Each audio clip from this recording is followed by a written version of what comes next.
Assalamualaikum warahmatullahi taala wabarakatuh. Apa khabar saudara? Doa saya agar anda sentiasa berbahagia dan sihat walafiat. Saya hari ini nampak gayanya adalah segar sedikit. Tapi segar orang sakit lah saudara. Apa khabar saudara Muhammad Fuad? Dari Gombak, Selangor. Hari hujan ya saudara. Saudara Syah Ibrahim. Begitu juga dengan saudara Syahrul Azam. Selamat malam.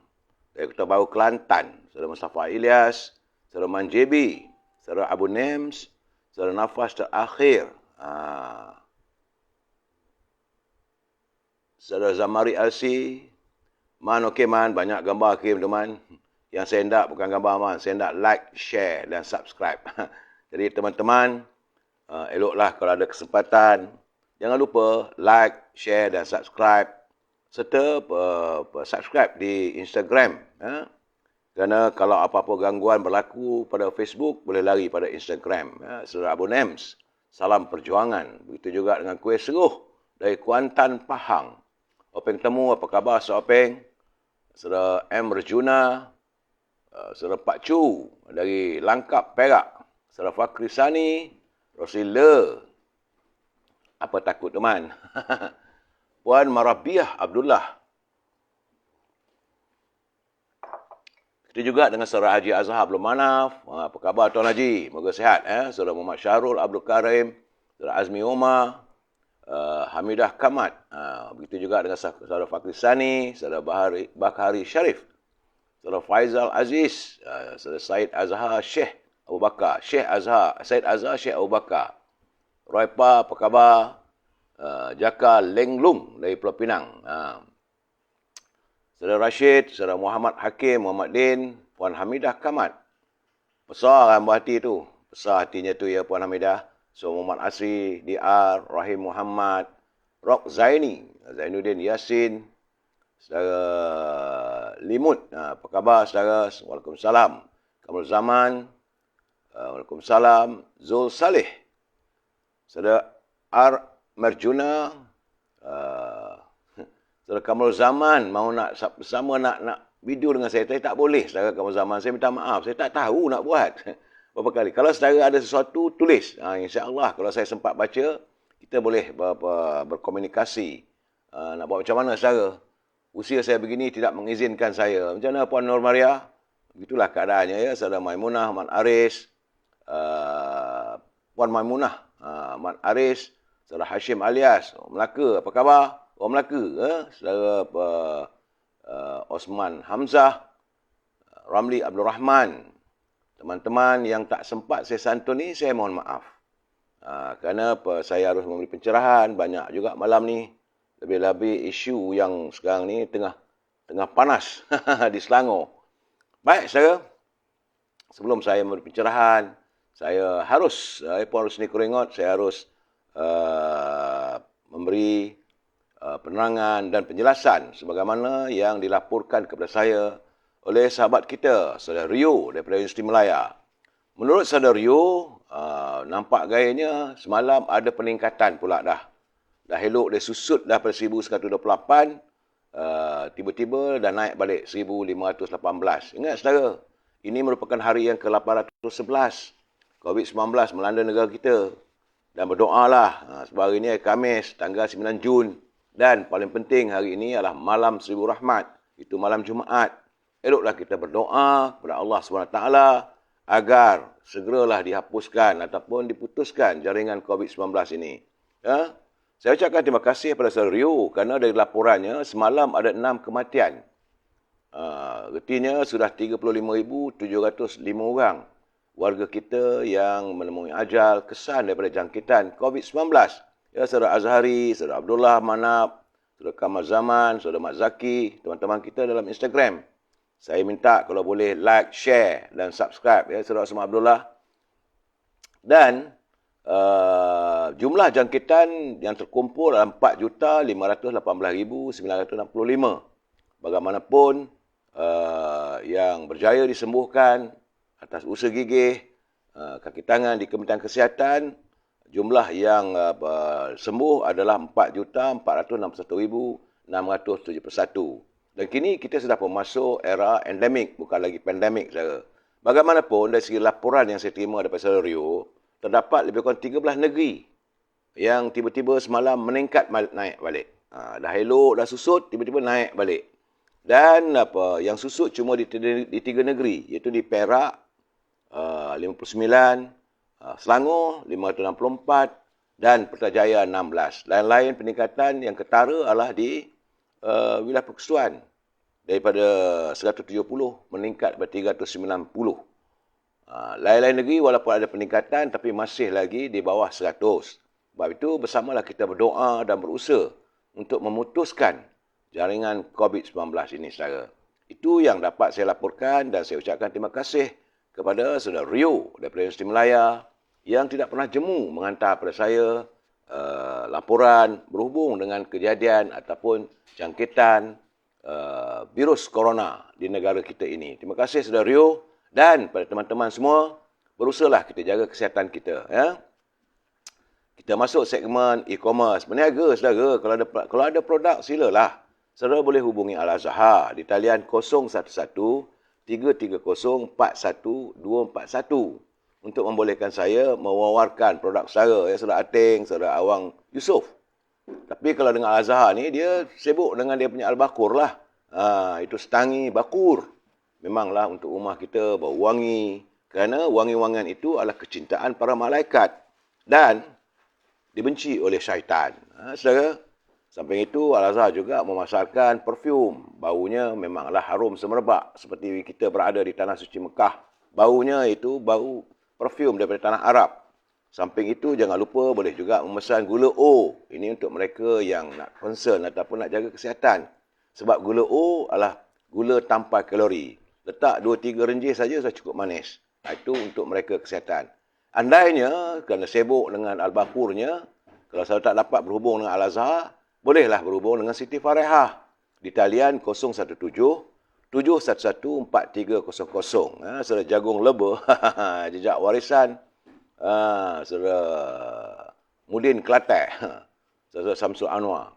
Dengan Siti Farehah, jangan lupa dendeng manis Siti Farehah. Walaupun harga daging naik, tapi dendeng manisnya masih kekal pada harga lama. Tak apalah, berniaga seadanya, untung banyak sangat pun tak elok. Itu keadaannya. Bagi mereka yang tinggal di Lembah Kelang, mahu mendapatkan bekalan buah-buahan yang segar daripada negeri, itu buah anggur, ceri, buah keri, buah kiwi, apple dan sebagainya, bolehlah berhubung dengan Syauqi di talian 012 357 5703. Ini yang tinggal di Lembah Kelang lah, sekitar Kuala Lumpur dan Selangor, supaya buah-buahan tersebut boleh dihantar terus ke rumah saudara, harganya di bawah harga pasaran. Samping itu, jangan lupa makanan kegemaran saya, popiah sira Lady Maria. Memang sedap, pedas, rangup dan manis. Boleh hubungi saudara Nizam 019 435 1203.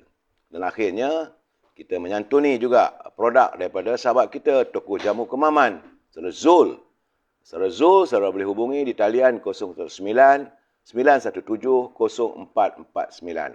Banyak produknya, terutama lagi madu-madu. Saudara, antaranya lah madu tualang Gold Special Quality. Ini madu yang dihasilkan oleh lebah daripada hutan tropika, dijamin berkualiti dan daripada hasil bunga-bunga liar hutan tropika. Ia boleh meningkatkan imunasi dan antibodi, mempercepatkan penyembuhan luka, mengawal paras gula dalam badan, baik untuk tekanan jantung dan mengawal tekanan darah. Kalau mereka yang pernah dijangkiti oleh COVID-19, eloklah jadikan makanan sampingan, saudara. Di samping itu, saudara Zul, beliau juga menghasilkan madu apple cider organik. Iaitu merupakan campuran 40% madu Arab, 30% madu tualang dan 30% cuka apple. Dia untuk membantu mengurangkan berat badan, menghapuskan lemak, bagi mereka yang menghadapi masalah penghadaman, iaitu sembelit, asma, migrain, insomnia yang susah nak tidur dan melancarkan pernafasan, bolehlah minum madu ini, madu apple cider organik, kerana ia turut membantu masalah gout, sakit sendi, sakit otot serta stroke. Saudara, hubungilah sahabat kita, saudara Zul, tokoh jamu Kemaman, 019 917 0449. Harganya amat berpatutan. Itulah sekejap saja seketika saya menyantuni produk teman-teman kita yang berniaga. Saudara Romah, Akbar Tajuddin, Pok Cham Baharudin, Ali Muhammad, Azli Nordin. Cantas mencantas dah budaya UMNO. Tak apalah Azli, kita santuni sekejap lagi. Nia Idris, Matisa, ini saudara HH Halim di Instagram. Jangan lupa saudara, like, share dan subscribe. Kita masuk segmen naluri kehidupan. Saudara. Kerana sebenarnya saudara, iman di hati adalah merupakan kunci utama ke arah perubahan sikap seseorang. Jadi iman secara otomatis akan mengubah manusia secara bertahap-tahap. Kerana transformasi, reformasi, evolusi maupun revolusi atau apa saja istilah yang dikaitkan dengan perubahan mestilah berlandaskan pada soal hati. Apabila soal hati ditangani dengan iman, ia memberi satu kekuatan yang luar biasa dalam diri manusia yang biasa, saudara. Tauhid pula adalah sumber kekuatan untuk melakukan perubahan kerana ia merungkai semua halangan dan godaan luaran yang mengganggu usaha ke arah perubahan. Jadi soal hati bukan hanya penting pada peringkat awal perubahan, tapi perlu terus dijaga sepanjang usaha manusia untuk menjadi individu yang baik dan mampu memberi kebaikan. Kerana baginda Rasulullah SAW mengingatkan bahawa setiap amalan itu bergantung pada niat. Jadi sabda Rasulullah, maksudnya sesungguhnya setiap amalan itu bermula dengan niat. Niat itu dalam hati kita. Maknanya jika niat itu baik, maka amalan pun akan baik. Sebaliknya jika niat itu jahat, maka sekalipun ia akan bertukar menjadi jahat juga. Bagaimanapun natijah atau kesan satu amalan sering bergantung pada mukadimah hatinya. Jika mukadimah amalan itu ialah yang baik, maka amalan itu akan memberi kesan yang baik pada kita. Sebab itu saya minta kita sama-sama kita sentiasa bersangka baik. Ya, Saudara Abdul Rahman, Saudara Coca-Cola, ini Saudara Kamarul, Saudara Maznah, Cik Mat, Halim Yub Halim. Ini teman kita di Instagram. Saudara,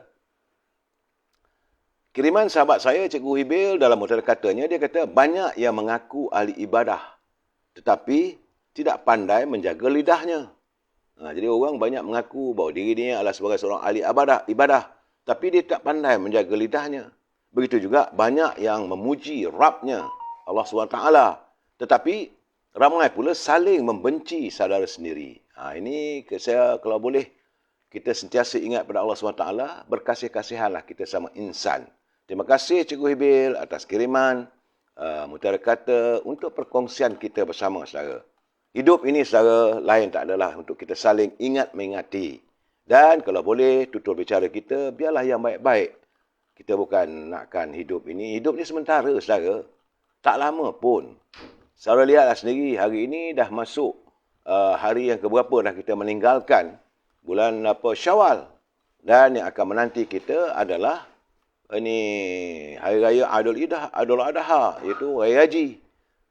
Teman-teman kita yang mana berkesempatan mendapat panggilan dan dia mendapat kurnia ilahi, mereka berpeluang untuk bertandang ke tanah suci Mekah.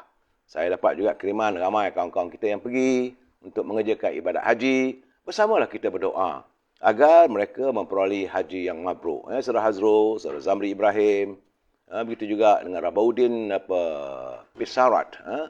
Kalau mau pesta Jepun Obori, Sultan kita kata boleh pergi. Bagi saya lah, ini soal budaya masing-masing. Negara kita ini negara yang majmuk. Kita mempunyai ramai rakyat berbilang kaum, berbilang budaya. Macam mana di Sabah, di Sarawak ada pesta gawai, ada pesta menuai. Asalkan kita jangan terikut-ikut dan akidah kita kekal dalam Islam. Tak ada masalah. Baginda Rasulullah menyantuni walaupun wanita Yahudi pun disuapnya makanan. Itu boleh saya lihat atau boleh kita dengar bagaimana baginda Rasulullah dengan kemurnian jiwanya menyantuni walaupun wanita Yahudi itu memaki hamuan baginda di pasar Madinah. Ingat saudara, jadikanlah ini sebagai tauladan kita. Baik saudara, sambil-sambil mengingat itu, saya harus mengingatkan pimpinan negara. Janganlah berbelanja tanpa had, kerana kita khawatir negara akan menjadi muflis. Ya, Saudara Nazaruddin Zulkifli cantas mencantas Politik wang budaya UMNO, bukan budaya UMNO. Sekarang ni dah banyak semua parti politik pun. Lebih baik saya katakan budaya orang politik Melayu sekarang. Malu kita kalau orang kampung, orang bangsa asing tengok. Tapi nak buat macam mana? Sebab budaya itu sudah dah menyerap dalam kehidupan kita. Itu keadaannya. Baik, saudara, tajuk bicara kita malam ini adalah hilang terang, timbul gelap. Nak buat macam mana? Kita ingatkan segalanya terang benderang. Tiba-tiba sekarang ini timbul kegelapan. Bagaimanapun, sebelum saya memberi pencerahan, kita santun dulu pantun Pak Nazil. Apa kata Pak Nazil? Katanya, hulu dilangkaui, kampung di Kedah. Besar sungguh negeri Melaka. Tulisan Jawi hendak didedah. Terpaksa bertangguh memberi muka. Inilah akibatnya, saudara. Katanya nak jadikan tulisan Jawi ni, mau supaya semua orang faham, belajar dengan baik semua. Tapi terpaksa ditangguh kerana nak beri muka pada mereka-mereka yang menentang. Ini masalah kita, saudara. Kita mahu menyantuni semua bangsa, tapi kadang-kadang mereka tidak menghormati kita. Nak buat macam mana, saudara? Jadi sebab itu kita memerlukan pimpinan yang tegas. Menteri Pendidikan itu kena tegas. Tak bolehlah mengikut aja. Begitu juga kata Pak Nazil, duduk mencokoh si anak dara. Teringat sahabat, hatinya sayu. Ada tokoh telah bersara, menolak memertabat bahasa Melayu. Ini beliau menzahirkan, Pak Nazir menzahirkan kekecewaannya. Kerana ada tokoh, walaupun dah telah bersara, tapi dia menolak memertabatkan bahasa Melayu. Fikirlah sendiri, saudara. Tapi saya suka Pak Nazir ni, dia akan beri penjelasan apa maksudnya mencokoh tu. Rupanya kata-kata orang utara, kalau mencokoh tu, termenung ataupun melengung. Sebab tu duduk mencokoh si anak dara. Termenunglah anak dara tu. Teringat sahabat, hatinya sayu. Ada tokoh yang telah bersara, menolak memertabat bahasa Melayu. Kalau kita sendiri tidak sayang, tidak kasih, tidak cintakan bahasa kita, akhirnya bahasa kita ia bahasa kelas kedua, kelas tiga. Dan akhirnya terus merudum, menyunsur. Di bawah arus peredaran zaman. Terima kasih Pak Nazil yang tidak henti-henti menghantar kiriman pantun pada kita untuk perkongsian kita bersama.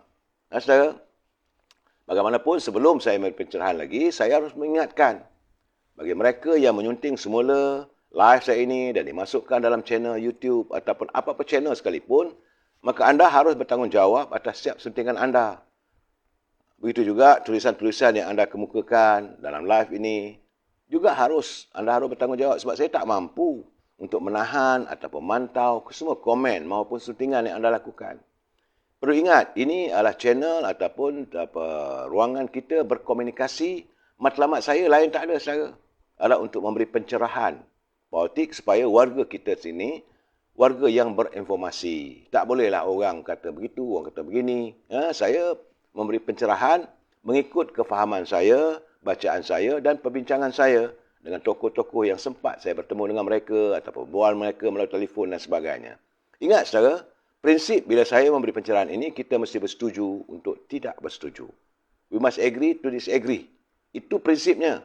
Jadi kalau saudara tak bersetuju, rasa nak menyanggah dan sebagainya, hantarkan kiriman. Tak ada masalah pada saya. Saya boleh baca kalau ada. Tapi kalau saudara bersetuju, alhamdulillah, sukalah hati saya. Itu keadaannya, saudara. Tapi kalau menulis tu, tulislah dengan bahasa-bahasa yang harmonis. Sebab kita adalah warga cinta damai yang menyantuni semua aspek dengan penuh keharmonian. Saudara, saya mendapat kiriman mengatakan bahawa Persekutuan Pekilang Malaysia, FMM, Federations of Malaysian Manufacturers, mereka menyatakan bahawa terdapat lebih kurang 495 syarikat yang menyokong sepenuhnya GST diwujudkan semula. Iaitu kalau sebelum ini 6% untuk menggantikan sistem cukai 10%. Itulah saya tengok keadaan ini, saya senyum je lah. Dulu bila kita buat GST, semua orang kata tak elok. Sekarang dah nak patah balik. Dan kata Persatuan Pekilang sebut, GST lebih telus, lebih cekap, lebih adil dan boleh mengurangkan cukai yang lain. Itu menurut Tan Sri Soh Tian Lai, iaitu Presiden FMM. Agak menarik. Itu keadaan saya. Dan bila bercakap soal food security ataupun masalah makanan yang kita alami sekarang ni, kekurangan makanan, harga naik mencanak apa semua, saya teringat ada sahabat saya Saudara Sharif Badarudin. Beliau sama-sama dengan saya berjuang dalam pergerakan pemuda, dalam UMNO. Dia adalah antara ketua cawangan di bahagian Seputih, wilayah Persekutuan. Menurut saudara Sharif Badarudin, dia kata Singapura negara yang tanahnya cuma sekangkang kera. Betul, bukan besar mana pun. Tapi bekalan ayam cukup dalam pasarannya. Harga terkawal. Begitu juga nak makan makanan lain, semua mencukupi. Jadi persoalannya apa yang telah mereka lakukan, apa mereka buat? Pertama, katanya mereka menubuhkan badan khas, iaitu Singapore Food Agency, SFA.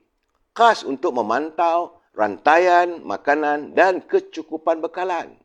Walaupun dia negara kecil, tapi kerajaannya mewujudkan SFA, iaitu badan khas yang memantau rangkaian bekalan dan juga harga makanan dan sebagainya. Kemudian GLC mereka itu syarikat berkaitan dengan kerajaan yang terlibat dalam industri makanan asas. Tapi mereka mendapat subsidi yang terus dari kerajaan untuk mengekalkan harga yang rendah. Tapi syarikat GLC ataupun syarikat berkaitan dengan kerajaan kita ni banyak memikirkan soal nak buat duit berbilion-bilion. Mereka lebih mementingkan soal wang masuk ke poket daripada memikirkan soal kecukupan makanan. Ini yang menjadi masalah pada kita. Mereka mempunyai modal yang besar. Syarikat-syarikat bukan tak ada. PNB lah apa semua. Sepatutnya dikhususkan pemikiran itu ke arah menjamin makanan negara kita cukup. Kemudian di Singapura katanya mereka menggalakkan peniaga tempatan. Peniaga di Singapura membuka ladang-ladang di luar negara untuk membantu mengimport masuk ke Singapura makanan. Betul saudara, di Vietnam beribu-ribu hektar tanah yang dimiliki oleh warga Singapura. Kemudian kalau saudara lihat sistem ikan-ikan, daging dan sebagainya, mereka mempunyai ladang yang besar. Sama ada di Australia, di New Zealand, dan mereka melabur. Tapi kita macam mana? Kita menanti dan menanti. Hanya tunggulah. Kalau pembekal ataupun pengimport bawa masuk, harga terpulanglah pada harga pasaran. Di Singapura mereka memiliki. Ini perbezaannya. Sepatutnya ini harus dijadi contoh. Negara kita haruslah ambil contoh kalau benda yang baik. Jangan benda, kerana Singapura buat begitu, kita tak payah buat. Tak boleh. Saudara, saudara lihat sendiri. Macam Qatar, Arab Saudi. Ini negaranya negara padang pasir. Tanahnya kering kontang. Tapi untuk memastikan rantai makanannya terjaga dan rakyat cukup makan, apa mereka lakukan? Mereka membeli tanah di New Zealand dan di Amerika. Mereka usahakan ladang-ladang sendiri untuk membawa masuk makanan. Saudara, juga mereka memperbagaikan negara pengimport makanan. Tidak hanya bergantung kepada satu atau dua negara. Kita ni bila sebut beras, kita bergantung pada Amerika, kita bergantung kepada Thailand dan mungkin daripada India. Bila berlaku sesuatu kekecohan di negara tersebut, apa jadi? Macam gandum. Kita bergantung hanya pada Australia.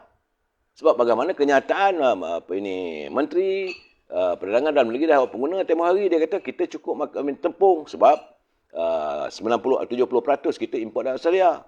Jangan lupa apabila India menghentikan ekspor gandumnya, maka negara-negara yang selama ini mengambil tepung daripada India, mereka mencari sumber daripada Australia. Dan maka berlakulah lonjakan harga yang begitu tinggi. Dan kita terjebaklah.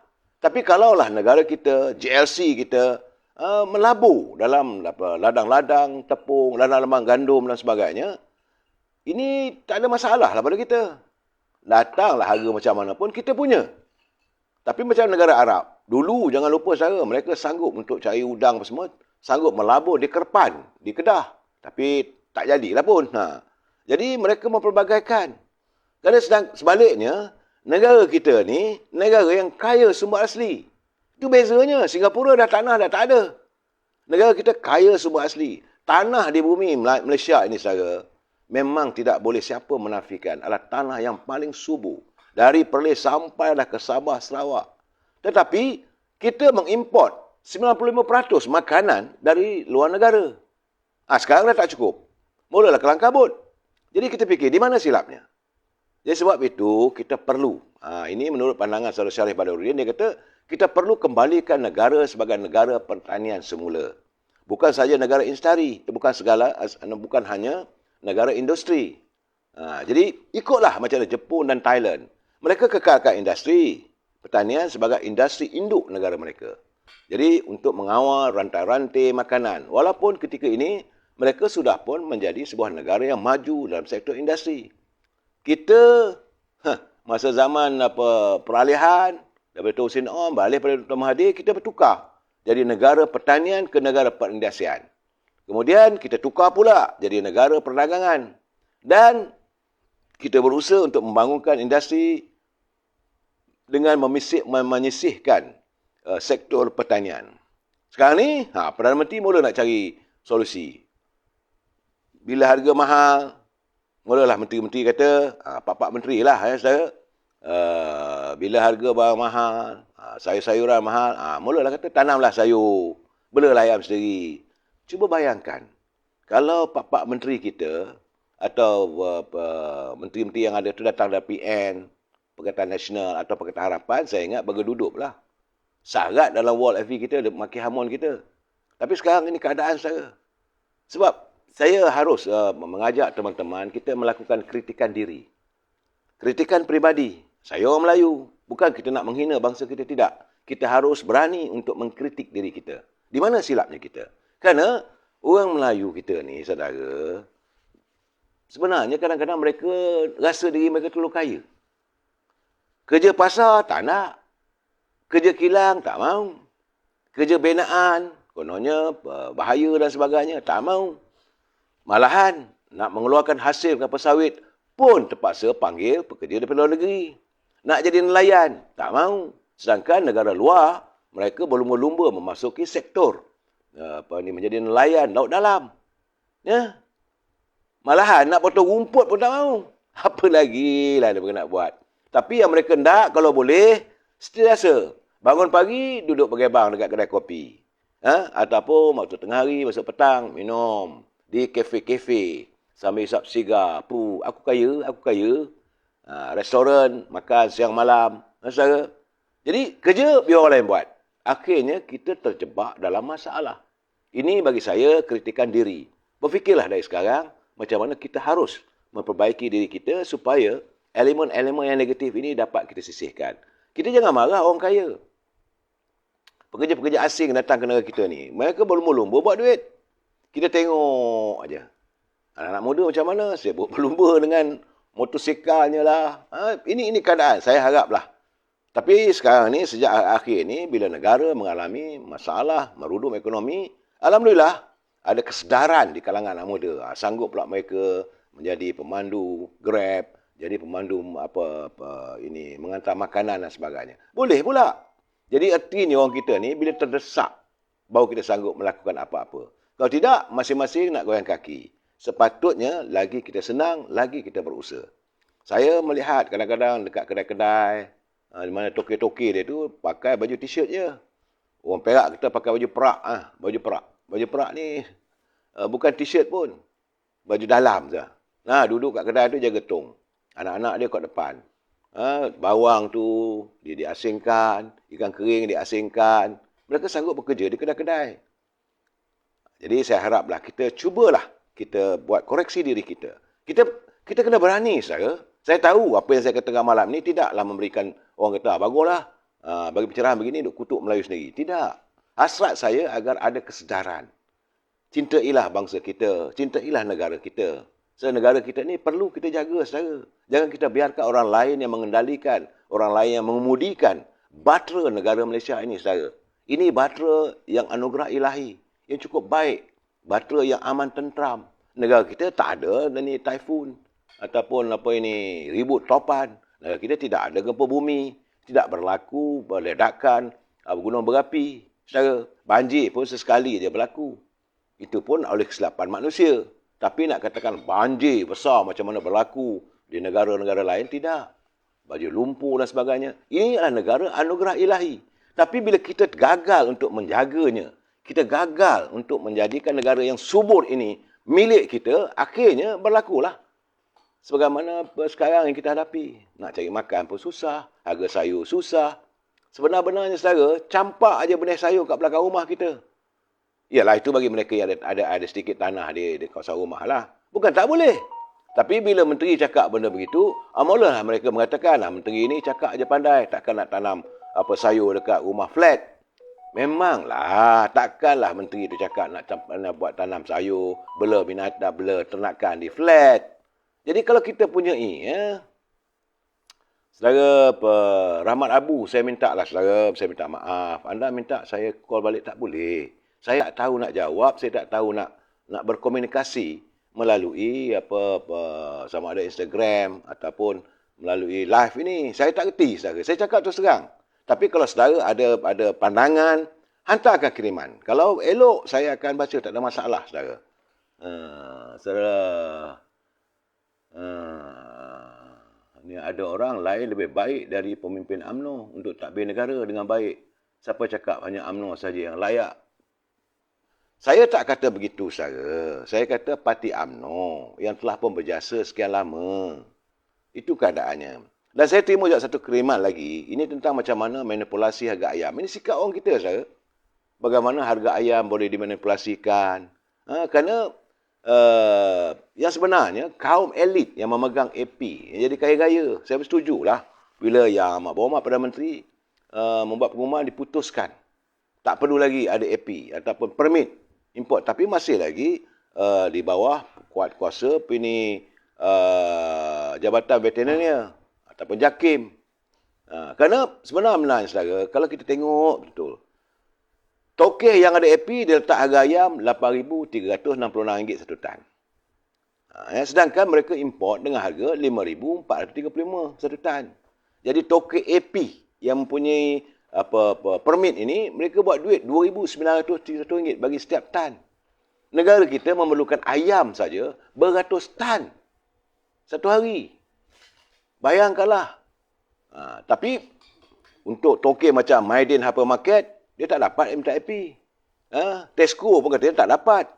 Kalau Maidin, Tesco dapat mengimport ayam sebagainya, tentulah harga lebih murah lagi sebab dia mempunyai rangkaian supermarket. Tapi katanya lah, Jabatan Veterinary yang mengeluarkan IP. Kemudian JAKIM pula letakkan syarat. Bila minta itu, minta ini, tak ada jawapan. Ini silapnya kita. Jadi sebab itu, analisa yang diberikan bahawa puncanya adalah kerana orang tengah.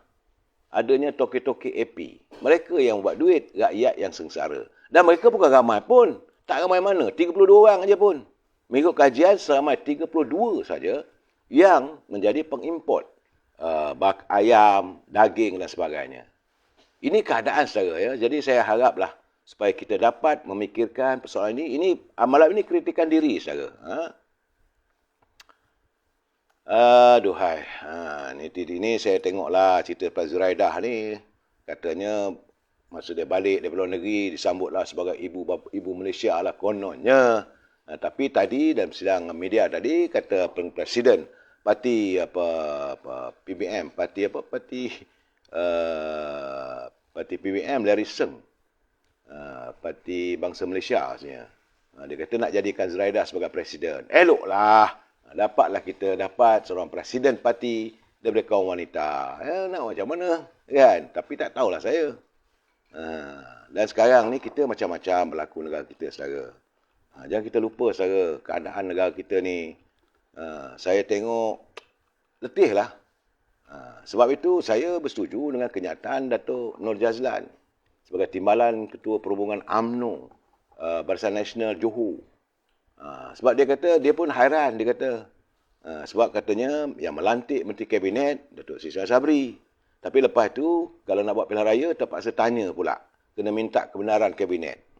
Sama ada nak bubar tak bubar Kabinet. Jadi dia kata budak tadika boleh pening. Sebenarnya menetapkan tarikh pilihan raya ni adalah hak Perdana Menteri selepas diperkenankan oleh Duli Yang Maha Mulia Pertuan Agong. Tapi kena ingat, menentukan calon untuk bertanding dalam mewakili Barisan Nasional dan sebagainya, itu adalah merupakan hak Presiden. Ini yang jadi masalah sekarang, saya. Ini yang masing-masing sudah berlumba-lumba nak mengenepikan orang itu, nak mengenepikan orang ini, nak menjatuhkan orang itu, nak menjatuhkan orang ini, kerana mereka memikirkan untuk diri mereka. Itu keadaan saya, dan kita mengharapkan agar pimpinan, peringkat, bahagian dan sebagainya hormatilah keadaan. Jadi kita bercempera sama UMNO ni, kita bercempera bergaduh sama sendiri. Apa yang berlaku di Selangor. Dalam masa mungkin saya akan ulas sikit lagi nanti. Berselerak. Tapi bagaimanapun, sebelum itu saya nak bagi penerangan kepada saudara tentang apa yang sekarang ni kekalutan. Saya melihat pandangan daripada Ketua Pergerakan Pemuda. Nampaknya pemuda sekarang ni dah bertambah garang, berani bersuara. Kata ini Saudara Dato' Ashraf Wajidi, dia kata projek 5G ni. Beliau mahu, pemuda UMNO mahu kerajaan lebih telus. Kerana Perburukan Nasional UMNO pada 10 dan 14 Disember lalu telah membangkitkan beberapa keraguan berkenaan dengan penganugerahan Digital Nasional Berhad DNB sebagai pelaksana projek 5G kebangsaan, khususnya berkaitan kredibiliti dan kepakaran DNB. Ya? Begitu juga dengan pelantikan Rob Marshall sebagai CEO DNB. Itu seorang individu yang dikaitkan dengan pelbagai ada kaitannya, konon-kononnya ada jenayah rasuah di India. Jadi, tapi sehingga saat ini masih belum ada jawapan yang tuntas dari pimpinan negara. Itu kata Ketua Pemuda. Jadi Pemuda UMNO bertegas supaya persoalan ini harus segera dijawab kerana ia merupakan agenda nasional yang melibatkan orang rakyat yang sangat besar. Persoalannya apakah benar? Katanya dikabarkan kos untuk projek 5G ini sudah pun mencecah sampai 30 bilion ringgit. Bukan sikit-sikit saja. Jadi kajian susulan Pemuda UMNO mendapati DNB menggunakan model perniagaan rangkaian pukul tunggal ataupun single wholesale network. Iaitu satu bentuk monopoli eksklusif spektrum rangkaian 5G. Jadi dia sahaja yang memiliki lesen, orang lain tak boleh dapat dan semua kena subscribe dengan dia. Jadi melalui model SW ini, DNB diberikan hak eksklusif untuk membina infrastruktur rangkaian. Manakala operator rangkaian mudah alih, mobile network operator seperti Maxis, Digi, Celcom, U-Mobile dan sebagainya, terpaksa memajak spektrum dengan anggaran hasil sewaan terkumpul mencecah berbilion ringgit. Jadi model rangkaian DNB melalui SWN yang mengagihkan spektrum rangkaian mudah alih ini berbeza dengan model perniagaan sebelum ini yang diselia terus melalui SKM, iaitu selaku Badan Pengawal Selia, dengan menawarkan satu bentuk platform untuk setiap MNO bersaing secara kompetitif. Jadi dengan kontrak bersifat monopoli yang telah dianugerahkan oleh kerajaan, katanya DNB mengambil peluang untuk mengumpulkan dana pembiayaan sekurang-kurangnya antara 15 ke 20 bilion melalui penerbitan sukuk bagi pembangunan infrastruktur rangkaian, macam menara komunikasi dan perkakasannya. Jadi sedangkan melalui model SWN, hasil pungutan bayaran pajakan tidak terus ke kantung kerajaan, tapi ke DNB yang sebahagian besarnya saham-sahamnya dimiliki oleh swasta. Ini keadaan saudara. Jadi Pemuda UMNO mendesak agar penjelasan tuntas dilakukan oleh Kementerian Komunikasi dan Multimedia supaya rakyat diberikan jaminan bahawa model baharu SWN yang dimonopoli oleh DNB ini tidak akan berlaku sebarang bentuk ketirisan yang bakal membebankan rakyat ketika ini, yang amat memerlukan rangkaian capaian 5G yang efektif dan efisien. Itu tuntutan Pergerakan Pemuda. Bagi saya, syabas Ketua Pemuda. Beliau harus menyuarakan segala permasalahan negara. Itulah peranan pemuda. Saya sentiasa mengikuti perkembangan Pemuda UMNO. Sebab jiwa saya, hati saya masih lagi dalam Pergerakan Pemuda. Walaupun badan dah tua saudara. Bagaimanapun saudara, saya tertarik dengan pandangan peguam terkemuka, iaitu Datuk Zahid Ibrahim. Dalam curipan, dalam kenyataan, beberapa dah 2-3 hari ini, beliau menyuarakan pandangannya. Datuk Zahid dia kata, saya melihat ini pandangan tepat berhubung dengan isu yang sedang dialami oleh Presiden UMNO, Datuk Seri Zahid Hamidi dan Datuk Seri Najib, iaitu berkaitan dengan isu amla dan duit dana politik. Kerana katanya sepatutnya undang-undang dana politik digubal segera. Dan begitu juga dengan kes amla, di mana burden of proof, macam saya katakan, sepatutnya pihak pendakwa raya atau peguam negara dipertanggungjawabkan dan bukan pada yang tertuduh. Itu pandangan daripada Datuk Zahid Ibrahim, beliau peguam terkemuka. Jadi apabila ada penguasa yang hipokrit dan zalim, maka jadilah undang-undang yang agak buruk sebagai senjata politik mereka untuk menahan musuh mereka. Jadi apa nak buat? How bad the law is, it is still a law. Buruk macam mana pun undang, kalau itu dianggap sebagai undang, maka itulah undang-undang, kata Datuk Zaid Ibrahim. Jadi menurutnya, selagi pucuk pimpinan UMNO tidak bertegas dan tidak berani mengambil tindakan terhadap kumpulan penentang ataupun devian, jadi kata jangan haraplah politik UMNO ni akan kembali tenang dan stabil. Kerana pasti akan ada pelbagai tindakan yang boleh menghau birukan UMNO. Malahan saya melihat bacaan saya, ini Tun Carlos ada menulis, saya tengok dia kata bahawa integriti Hakim Nazlan Ghazali dalam keadaan yang seolah berada di hujung tanduk. Kerana integriti Hakim Nazlan kini katanya semakin terdedah apabila beliau dipersoalkan dalam kes penghakiman SRC. Nama Datuk Hakim Nazlan Mat Ghazali menjadi sebutan ramai ekoran pendedahan yang dilakukan oleh Raja Petra mengenai transaksi wang yang meragukan keekonomian beliau. Jadi berikutan dakwaan sebut, Suruhanjaya Pencegahan Rasuah telah pun menyiasat dan kertas siasatan katanya telah pun dihantar ke pejabat peguam negara. Agak menarik melihat penglibatan Hakim Nazlan ini sebagai seorang hakim dalam kes SRC. Beliau selaku hakim yang dilantik. Beliau sepatutnya terlebih dahulu tidak menghakimi kes tersebut, memandangkan beliau pernah terbabit dengan penubuhan SRC. Malahan penulis R.F. Lias, antaranya dia kata,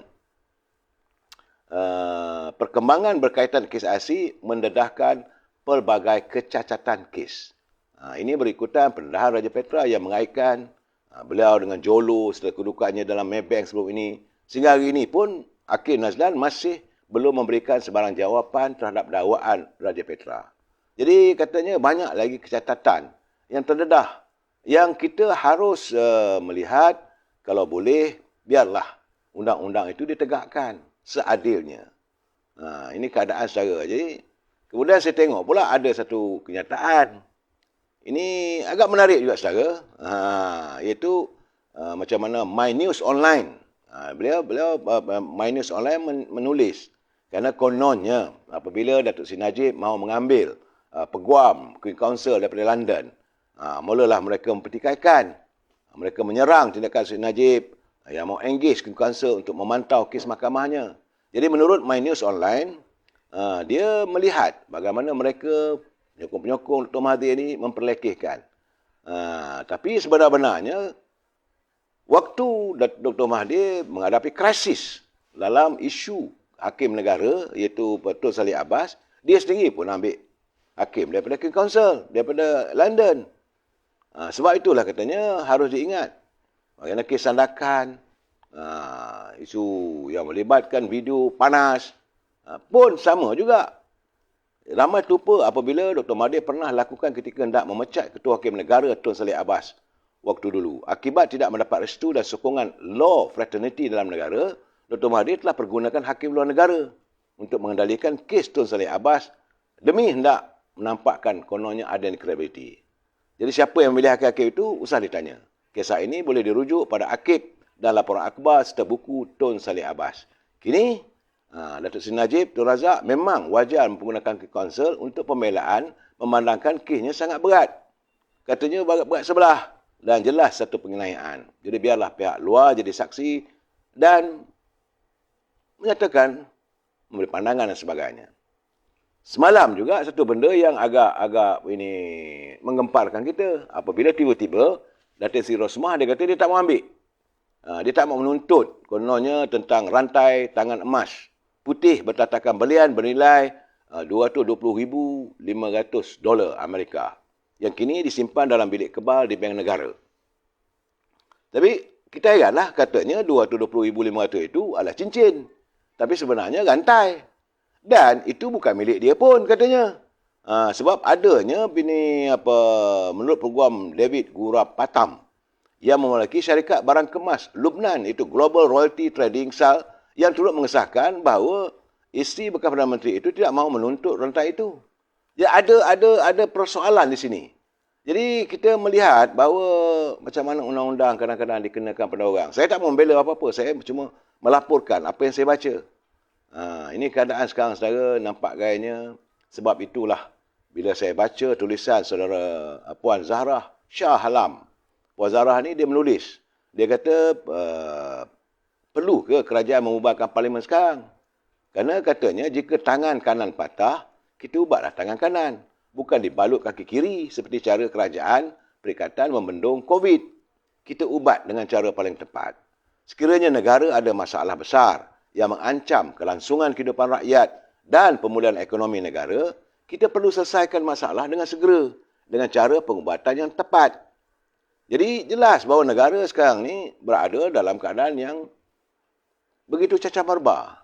Ketika kerajaan Pakatan Harapan berkuasa, rakyat di seluruh ikat perut. Oleh otomatis, ekonomi negara terus hancur dan kehidupan rakyat semakin tersepit apabila ramai yang hilang pekerjaan dan hilang mata pencarian. Kemudian apabila kerajaan Perikatan Nasional perlu berkuasa, rakyat dikurung tanpa pendapatan hampir 6 bulan dan mereka sudah hilang keyakinan terhadap usaha kerajaan untuk membendung COVID sehingga angka menaik tidak menusabah. Jadi setelah kegagalan bersiri PKP 2.0, PKP 3.0, 3.1, total lockdown dan PKPD cuma 5 hari sebelum U-turn, PKPD yang paling gagal pernah ada dan terpaksa dilalui oleh rakyat. Malah, kata Puan Zahrah, paling mengejutkan majoriti rakyat percaya bahawa usaha kerajaan untuk melawan COVID ketika itu mempunyai muslihat politik yang tersembunyi dengan matlamat untuk memanjangkan krisis demi untuk mengekalkan kuasa bagi Perdana Menteri. Dan akhirnya, sebuah kerajaan digelar kerajaan pintu belakang yang tidak stabil. Lebih menjanamkan lagi, negara kita berlanjutan menghadapi krisis ekonomi. Ia bukan saja langkah paling teruk. Banyak perkara-perkara usaha tak dapat dilakukan. Dan hari ini, hadir kerajaan baru. Dalam keadaan begini, tiba-tiba kita menghadapi masalah kerana pimpinan negara tidak mempunyai kuasa yang mutlak. Datuk Seri Suraya Sabri hanya sekadar mempunyai 42 ahli parlimen bersama dengan beliau. Buat lebih kurang, hilanglah kuasa nanti. Ini keadaannya, sebab itu suka tak suka, kita mengatakan, adakan pilihan raya, pulangkan balik kuasa pada rakyat.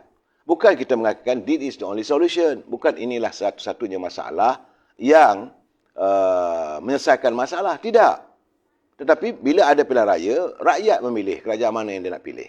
Dan bila satu kerajaan dibentuk yang mempunyai majoriti, kita mengharapkan tidak berlakulah macam mana kerajaan Pakatan Harapan. Selalu saya katakan, kerajaan yang songsang demokrasinya, minoriti menguasai yang majoriti. Kita harapkan supaya ada majoriti dan menubuhkan kerajaan, buatlah apa saja apa ini urusan pentadbir negara dan rakyat dapat melakukan, merasai nikmat berada dalam sistem demokrasi raja berperlembagaan. Itu saja yang penting, saudara. Kerana sekarang ni, saudara, saya melihat bahawa dalam keadaan ini, banyak masalah yang timbul, saudara. Dan hari ini, khususnya di Selangor, bila kita dah mula-mula nak berhadapan dengan pilihan raya, saya dapat kiriman banyak, panjang ni, saudara. Panjang ni. Ini berkenaan dengan saudara Hisham Jalil yang katanya disingkirkan dari jawatan sebagai pengurusi penerangan atau ketua penerangan Barisan Nasional Selangor. Banyak ceritanya, saudara.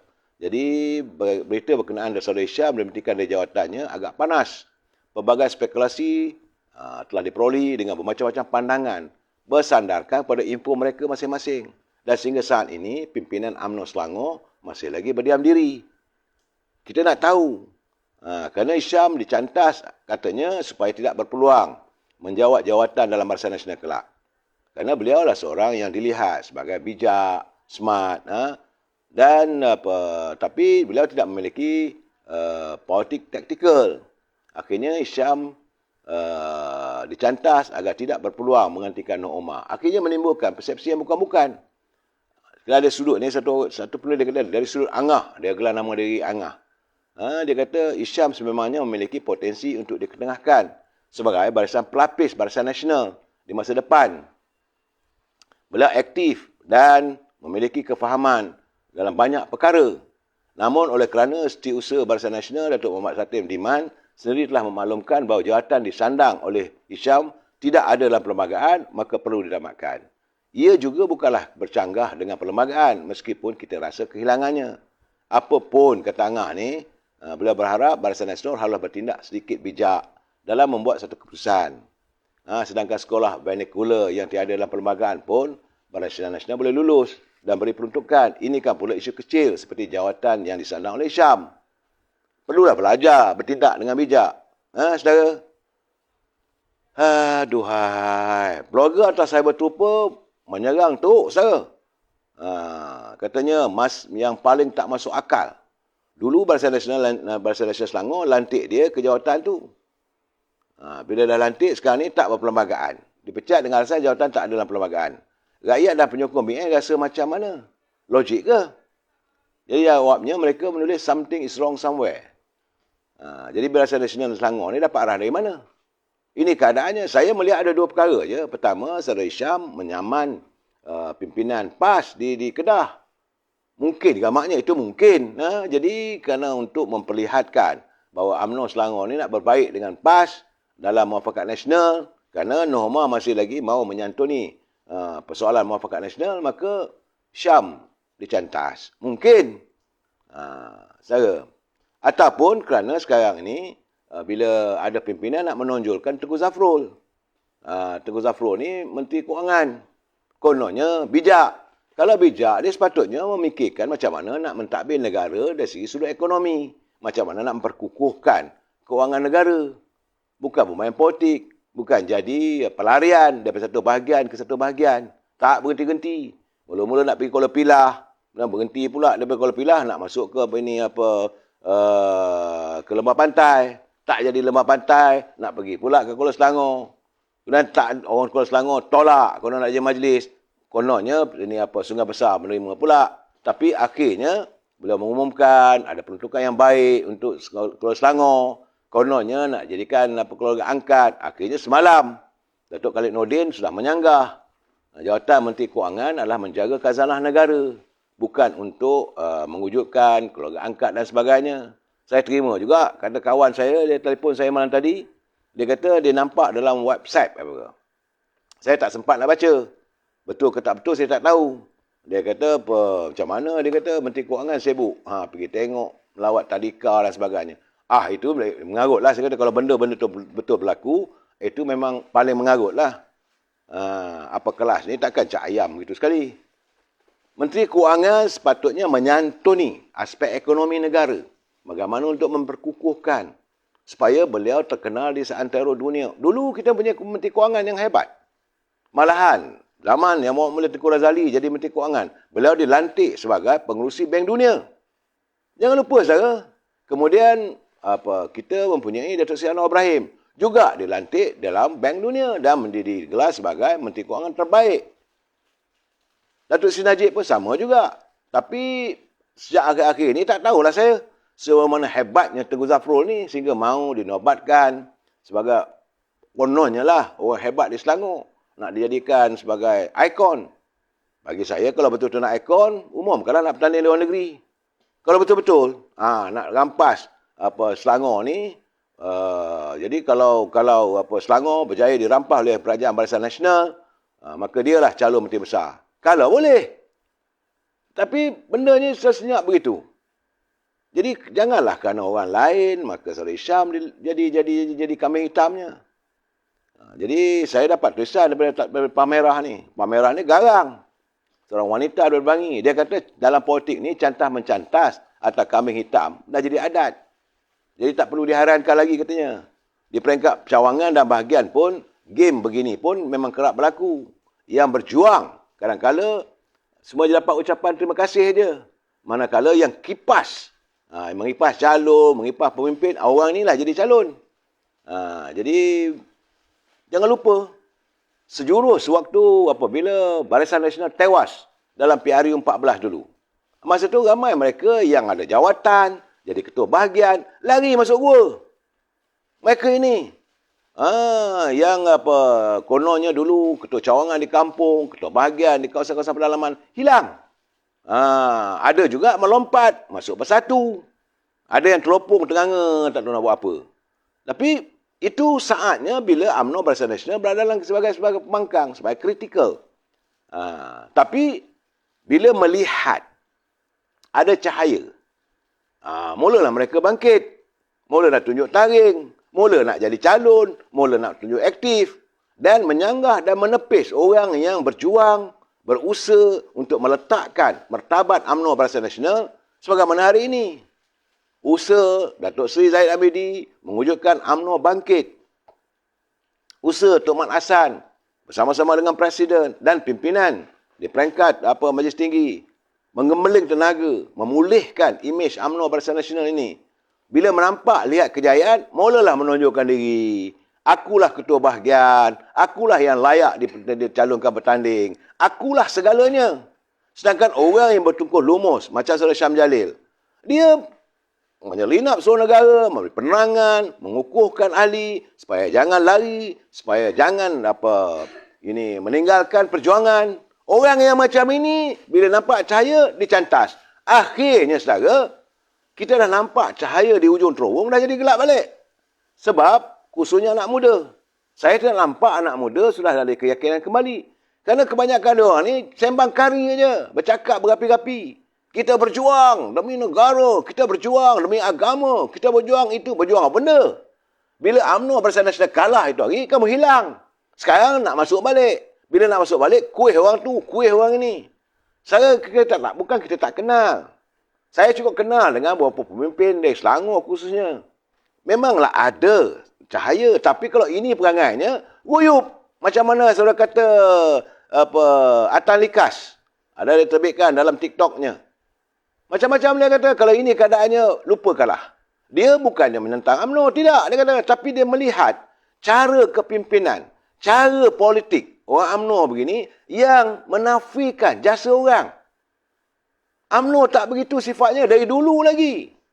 Tapi inilah yang dikhawatirkan oleh almarhum Tengku Abdul Rahman dulu. Inilah juga yang dikhawatirkan, yang dilontarkan oleh almarhum Tun Razak dulu. Almarhum Tun Dr. Ismail.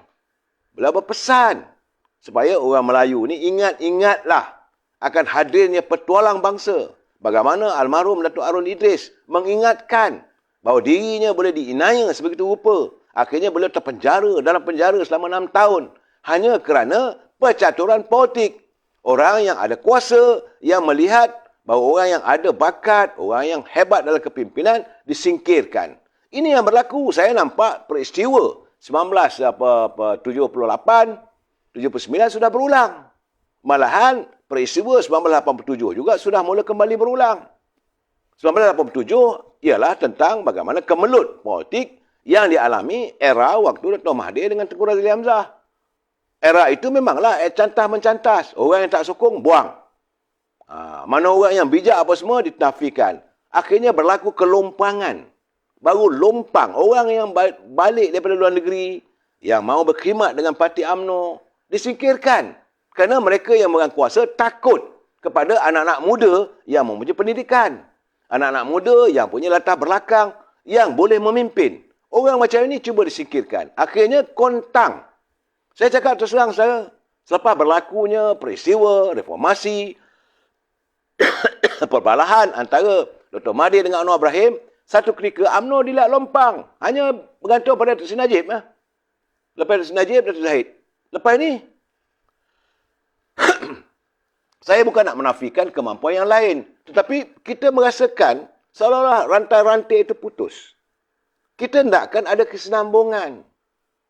Sebab pemimpin hadir dan pergi. Kita tak mahu ada pemimpin yang mahu menongkat langit. Ini keadaan sekarang ni. Jadi saudara Azhar Rabu, Presiden UMNO, saya kena dengarlah cadangan akar umbi. Buang saja kata-kata dalam UMNO. Saya setuju. Saya amat setuju dengan pandangan saudara Azhar. Kata-kata dalam UMNO ni perlu disingkirkan. Macam kata Datuk Zahid Ibrahim pun kata begitu juga. Presiden UMNO kena tegas. Walaupun beliau tidaklah menjadi ahli UMNO. Sedangkan kita kena ada ketegasan.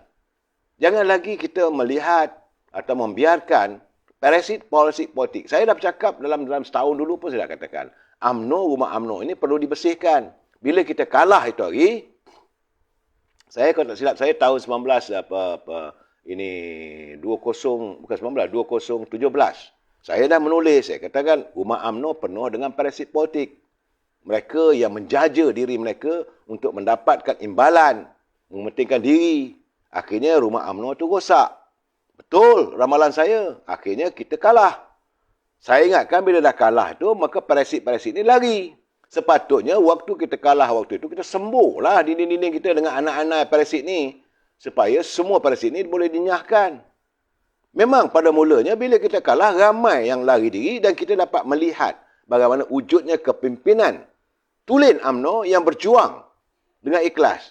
Tapi tiba-tiba mereka yang bermuka-muka masuk balik. Bila ada cahaya, bila kita menang saja, pilihan raya kecil, bila dapat balik keyakinan rakyat, mulalah langau-langau ni. Itu yang Tok Mat dia cakap tu. Kalau tak mampu jadi garam pun jangan jadi langau. Kalau tidak, Tok Mat takkan bersuara soal itu. Kerana sekarang ni saya melihat rumah UMNO sudah pun dipenuhi balik oleh orang-orang yang menjadi parasit politik. Saudara, ini keadaan berlaku. Jangan kita pandang remeh. Bahawa sekarang ni saya nampak ada kalangan pemimpin yang menyerap masuk dalam perangkat di tingkat 38. Mereka menjadi wakil kepada musuh UMNO. Sanggup membeli pemimpin-pemimpin di perangkat bahagian. Saya tahu dalam keadaan sekarang ni, di mana memang Datuk Ismail Sabri sebagai Perdana Menteri, tapi beliau bukan seorang Perdana Menteri macam zaman dulu. Sesuatu dia nak buat pun kena fikir tu ini. Dia membuatkan ketua bahagian dalam keadaan semakin berkurangan pendapatan. Jadi mereka yang mementingkan pendapatan, siapa saja yang boleh menyalurkan kewangan, maka mereka sauk. Akhirnya berlakulah kekecauan dalam UMNO sekarang ni. Ada tim A, ada tim B, ada tim C. UMNO dah jadi rojak balik, saudara.